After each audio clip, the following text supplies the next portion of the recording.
Live from Fox 35 News, you're watching Good Day Orlando.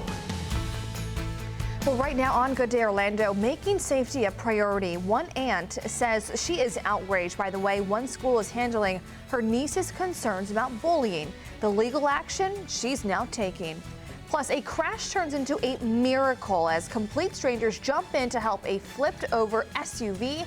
The motive, they decided to help.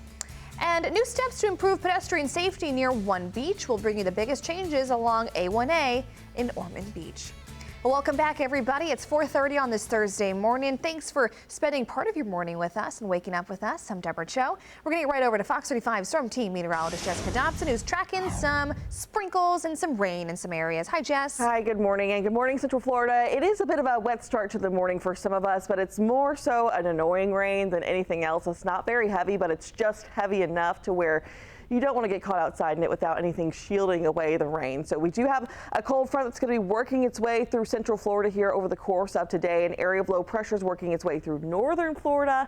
And as of right now, it's leaving us with a couple of sprinkles right now, kind of smack dab in the middle of downtown, close to Bithlo as well. We also have a few sprinkles that have been trying to work their way onshore, work into parts of Marion County. But here is a live view of our Port Canaveral camera in Brevard County. Temperatures at 70 degrees right now, so quite mild out there. And the rest of us are sitting in the 60s and 70s, but you can see where some colder air is cooler air, not necessarily colder just yet, but some cooler air is trying to make its way through. 64 right now in Gainesville, 66 in Ocala and the Villages. Meanwhile, in Orlando, 72 degrees, even 74 in Cocoa Beach to Titusville. Coming up, I'll talk more on this cold front and what is expected on the other side of this cold front. Some good news on the way.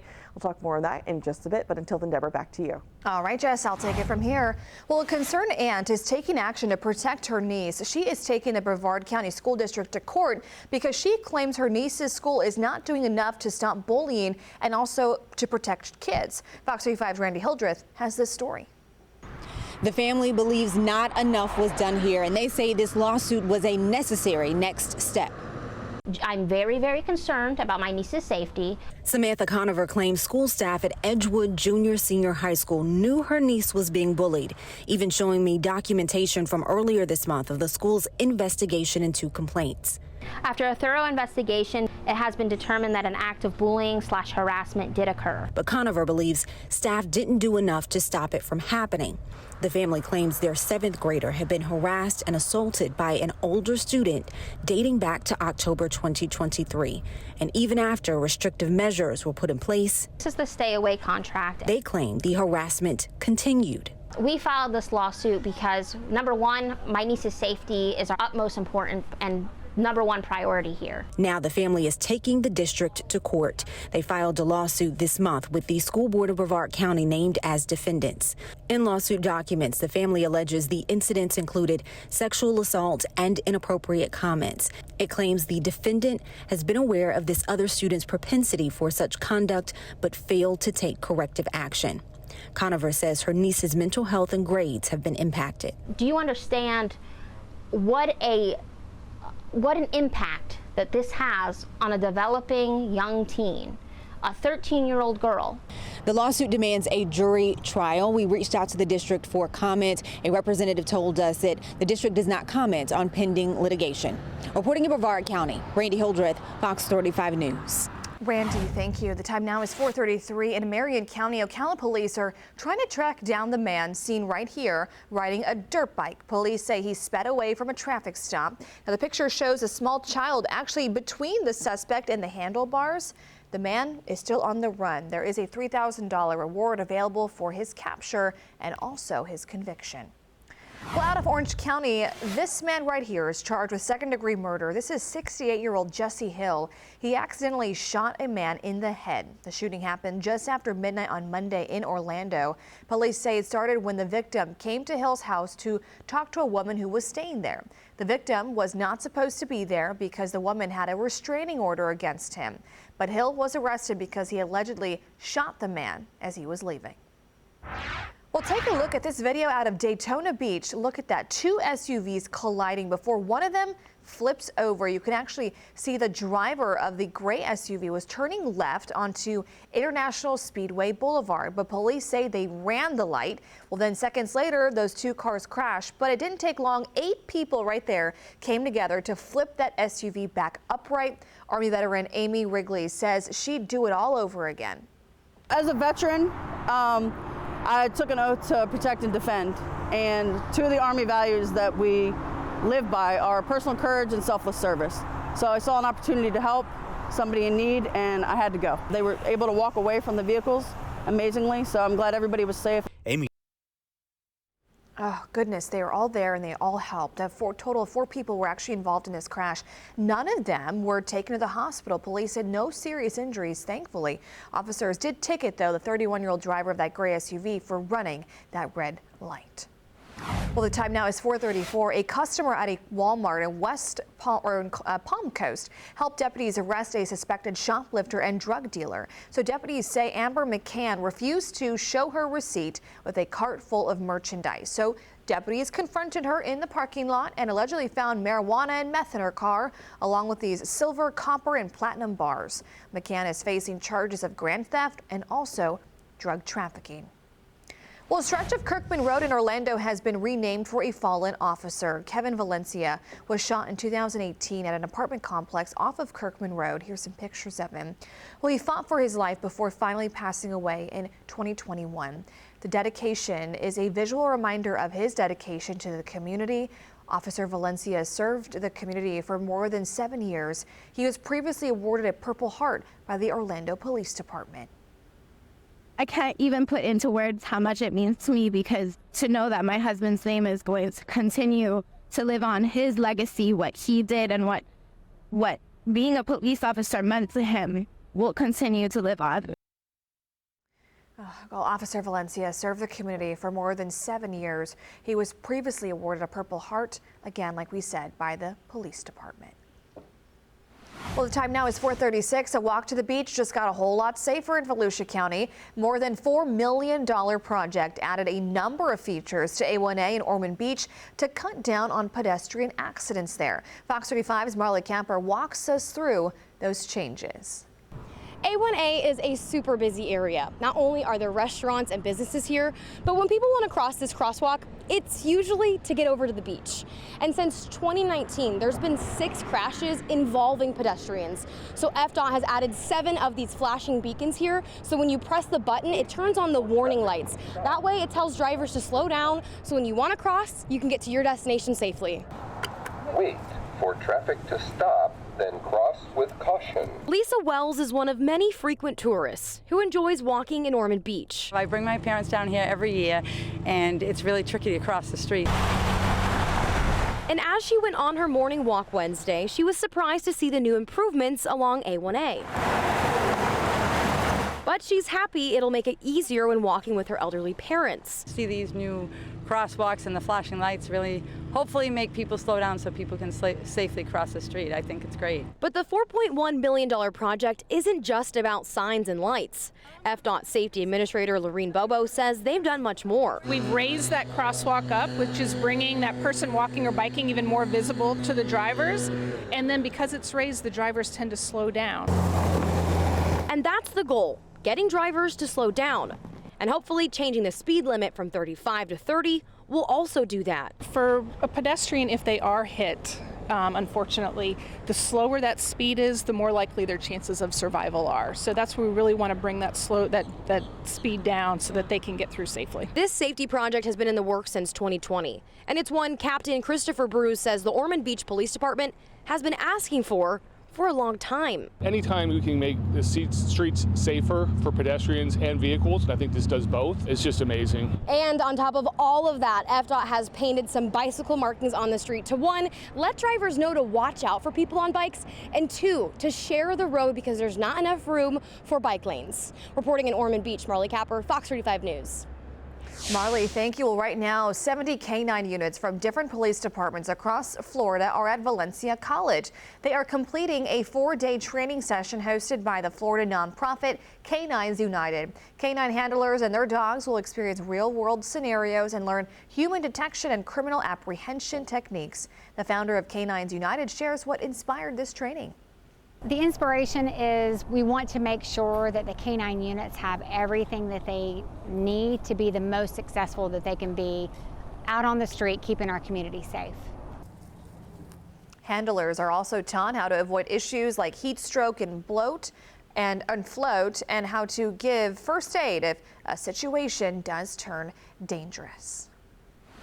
Well, bunnies dumped in the wild are creating some big problems for Brevard County. People often buy them for the Easter holiday, but here's the thing, then they set them free. So volunteers are struggling to rescue these animals. They say when a bunny dump is reported, it is a race against time to try and trap those rabbits before they multiply. At Manatee County, there are more than 150 rabbits in the animal shelter. Officials are struggling to find them all new homes, though. There's no end to it. You just feel like you're fighting a losing battle because people are not being responsible. Well, rescuers want you to reconsider buying a bunny this Easter because they do not have resources to take in any more of those bunnies. They may be cute, but yeah, definitely as a pet, make sure you know what you're doing if you're going to keep one. Well, coming up next on Good Day Orlando, a kitty being called a hero after waking up his owner during a house fire. But that feline might have been trying to make amends for what he did in the first place. Find out what the fire department had to say about the furry friend. The time now is 4:40 on this Thursday morning. Good morning to you at home. We'll be right back.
Well, welcome back. A catastrophe averted. A cat helped save a family from a house fire in Port Orange. But as Fox 35's Chris Lindsay explains, the hero of the story may also be the prime suspect. I spoke with a firefighter who was one of the first on the scene when the flames broke out. He says, based on what he saw, this woman is lucky to be alive. He just ran out the door. When the door opened, the whole thing went whoosh. An unfortunate situation solved by an unlikely hero. Karen McEachran was asleep at her mobile home in Port Orange when her cat, Chewy, started throwing canned goods on my head. Wake up, Mommy, wake up. He saved us. She thinks he had just knocked over a candle in the bathroom. As smoke quickly filled the home, Chewy did what he could to get Karen's attention. A couple more minutes and you and the pets could have been... We wouldn't have made it. Karen lost her home, but more importantly, she, Chewy, and her dog, Stella, survived. My heart sank for her because I've known her for years. Their neighbor, Cherie, was at work when she learned Karen barely escaped the blaze. I'm extremely thankful at this point. Very thankful that she's still here. Experts say oftentimes when people die or are injured in house fires, it's usually the carbon monoxide that does it. They tell me, had Karen not been woken up by the cat right then, there's a strong chance she would have never woken up. He's my hero. He's my hero. Right now, Karen is staying with a friend until she can figure everything out. Reporting in Port Orange, Chris Lindsay, Fox 35 News. Well, Tiana's Bayou Adventure opens later this year at Magic Kingdom, and we are getting a look at some of the fun things that you might see on the ride. So when you take off, you will see a group of musicians that are playing a rendition of songs from the movie Princess and the Frog. They will be using instruments made from natural materials and some human objects that those critters have found. Well, today we are also expecting a big announcement from Universal about their newest theme park. Epic Universe opens next year and will have 5 themed worlds, more than 50 attractions, entertainment options, shops, and a new hotel. And Jess, funny story with this. My brother is visiting me next weekend for his spring break, and he goes, "Can I go to that new Universal place?" I said, "Oh, it doesn't open till next year," but people are so excited, basically, is the story here. It's gonna be really cool. I mean, he just has to come back and see you. That's all I'm hearing is he's gonna have to book another trip. So that's one thing about living in Florida. You'll have many visitors. But hey, today, if you're gonna be maybe planning on heading out to some of the local theme parks, you do want to pay close attention to the forecast. But today will not be a total loss.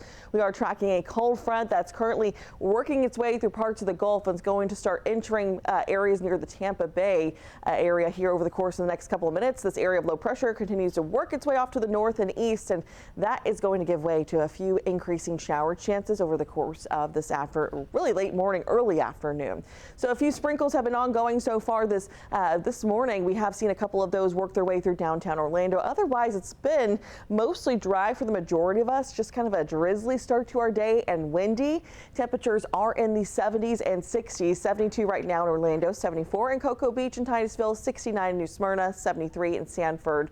Meanwhile, Palm Coast, you're checking in 66 and 66 as well in Ocala. So yeah, a breezy start to our day. When I was getting ready this morning, I heard the wind howling. We've had wind speeds as high as around 20 miles per hour for that peak wind gust in Orlando, 29 as well in Cocoa Beach. So as this cold front continues to push through, that is what's going to help to really increase those wind gusts here over the course of today. So this area of low pressure, again, will work its way to the north and east here over the course of this morning, and that cold front will move its way onshore, giving way to a couple of these showers over the course of this morning. But truthfully, by about 1, 2 o'clock, the majority of us should be pretty dry as this cold front works its way offshore. You'll see some lingering showers along the coast, especially the Space Coast. And then by noon today, really looks like, at least at this point, the way the timing stands, majority of us are going to be pretty dry. Increasing sunshine will take it. Again, it's not going to be a total loss of a day. Just some morning showers and downpours, maybe an isolated rumble of thunder or two. Severe weather is not anticipated today, and that's going to give way really to a really nice second half to our Thursday. So here's how it looks in Winter Park today. Temperatures will be warming into the upper 70s today, 79 degrees for our high in Winter Park. Again, we do have those morning showers and a few rumbles of thunder. So some morning rain will give way to afternoon clearing with some sunshine and pleasant temperatures. And that cold front that we're tracking today will actually help to set the stage for a really beautiful Easter weekend. Plenty of sunshine. We're talking warm temperatures, highs in the low 80s, and this is all courtesy of an area of high pressure. It's going to be setting itself up just offshore, and it's going to it's going to be truly a Bermuda high pressure, and that's what's going to be helping to usher in some of these warm winds from the south, and that's what's really going to help to crank up our temperatures over the course of this weekend. 7-day forecast is actually a pretty nice one. Not bad at all. Just some showers and breezy winds today, and then for the start of April, mid to upper 80s. 87 right now, our high for Monday, 89 for Tuesday. And then another system comes into play for middle parts of next week. But hey, not a bad looking forecast right there. All right, let's go ahead and take a check of Skyfox traffic this morning. So far, no incidents to report. We have been watching the construction along the Florida Turnpike, and it looks like in Lake County, of course, and that looks like it's opened back up. So we're seeing more green there, but no major incidents to report at this time. It's, of course, though, still very early, so we'll be watching it. All right, Deborah, I'll send it back to you. Alrighty, thanks, Jess. I'll take it from here. In the Sports Zone this morning, the NCAA tournament is well underway, right? And we are now down to the Sweet 16. In about a week, there will only be 4 teams left on the court. So workers in Arizona are busy to make sure the big games go off without a hitch. Fox 35's Irene Snyder shows us how the Phoenix area is becoming the mecca of college basketball. We're very fortunate here. You know, there's not too many stadiums in North America that get the chance to go from hosting the Super Bowl to the NCAA Final Four. No sooner did they wrap Super Bowl 57, State Farm Stadium had to get ready for this, hosting the Final Four NCAA Championship. We're here to make sure that Arizona's proud of the job we do, and we're really looking forward to it. But the excitement just builds slowly over time. And now, weeks away from the games, General Manager Andy Gorchev says excitement is at an all-time high, and preps are very much underway. The scoreboard is one new addition to the football stadium. Another will be the court. Come game time, all these vendors are going to be set up, but in there is where all the action's going to happen. For a normal Cardinals game, it's usually about 63,000 seats. For the championship, it'll be around 77,000. The seating layout and manifest for the NCAA Final Four does have a lot more capacity than you have for a normal event, and you are really working to maximize use of available space for patron circulation throughout the building, getting people in and out. The last time State Farm Stadium held the Final Four was in 2017. Gorchev says they, along with the NCAA, are always looking to improve from the last event. The one thing that's really great about the NCAA is after every Final Four that they do a really deep dive into reassessing, evaluating how well everything ran. We did that after 17. They're using different entry points and parking to help with traffic flow. So they recommend checking out all the information before you go. The games will be held April 6th and 8th, but you can catch practice games Friday, April 5th for free. Irene Snyder, Fox News. Golden State Warriors at home last night. The final score was 101-93. The Magic are now in 5th place in the Eastern Conference. They have 10 games left, though, in the regular season. Well, the boys of summer are nearly here. Opening day for Major League Baseball is today. There are 15 games scheduled for tomorrow at 1 p.m., and they are expected to go past midnight. Both the Rays and the Marlins play at 4:10 p.m. tomorrow. Well, coming up next on Good Day Orlando, it's not who you expect to run into when you stop at Buc-ee's. One celebrity's pit stop had people dropping their beaver nuggets to take that picture. Lenny Kravitz spotted here in Central Florida, and now we're going to ask him, are you going to go my way? We'll be right back.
Welcome back. Lenny Kravitz was on his way through the area when he decided that he needed to see what Buc-ee's is all about. So the Grammy Award-winning artist popped into Buc-ee's in Daytona Beach over the weekend. So Kravitz posted on his Instagram that this was his first time at a Buc-ee's. He showed off his signature leather pants and took photos with fans in front of some of those beaver nuggets. Believe it or not, one mom says she was just talking to her son about Lenny a few days ago before they just ran into him. My son takes guitar lessons and singing lessons. So we actually were watching the Bob Marley movie previously because it was like a rainy week, and we started talking about artists, and I was telling him about Lenny Kravitz with the guitar. And what do you know? There they saw him. If you are wondering if Lenny tried any of Buc-ee's food, someone commented on his post, "Hope you got the Buc-ee's nuggets," and he responded, "Kinda did." A viewer says he was in Florida to attend a music festival in Miami. I have to admit, I still have not been to a Buc-ee's, so I do need to go. All right. Well, a veteran from Tampa got a big surprise yesterday. Little did she know that she would be the big winner in this situation. So Don Atkins Jones made a donation to the charities of former Bucks and Patriots tight end Rob Gronkowski and his girlfriend Camille. Now then, she was actually named the winner of the charity's first boomerang giveaway. 2 Corvettes she got. So one was actually a classic 1974 model and the other was a brand new one. That one she decided to actually give to her father. We loved Brady and Gronk. I liked them when they were with the Pats, but when they came to the Bucks, that was even better. Like, that was my dream. It was fate, and I'm all about the veterans. I believe they're true heroes, protecting our freedom, protecting our country, and giving us the right to do what we love. Well, this isn't the first time Gronk has given away cars. Late last year, he gave away a number of vehicles to veterans thanks to a partnership with USAA. Well, there is a lot more ahead this morning on Fox 35. Good Day Orlando at 5 o'clock starts right after the break. Danielle and Ryan are already in studio and they are ready to give you all the news. We'll be right back.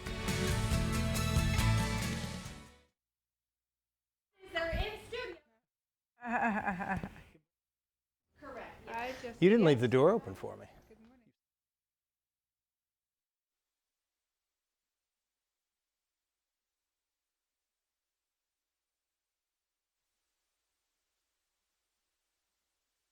Two, 3, 4, 5, 6, 7, 8, 9, 10. Yes, I do. Good morning.